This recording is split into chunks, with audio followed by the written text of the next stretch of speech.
Үйгө баруу учурунда медайым 2 айга чейинки балдарда оорунун кооптуу белгилери бар же жок экендигин текшерип жана ата-энелерге аларды кантип таанууну үйрөтөт.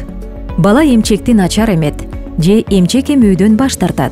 Балада карышуунун башталышы, дайыма уйкусуроо же эс учун жоготуу, онтоп дем алуу, тез дем алуу ылдамдыгы мүнөтүнө 60 же андан көп болсо, сүбөөсү ичин көздөй көрүнө тартылат.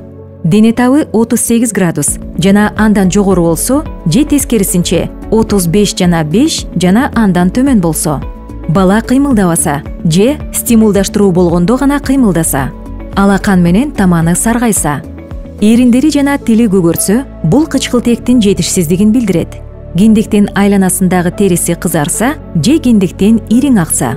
Эгерде сиз баладан оорунун коркунучтуу белгилеринин кеминде бирөөсүн эле байкасаңыз, дароо медициналык кызматкерге кайрылыңыз.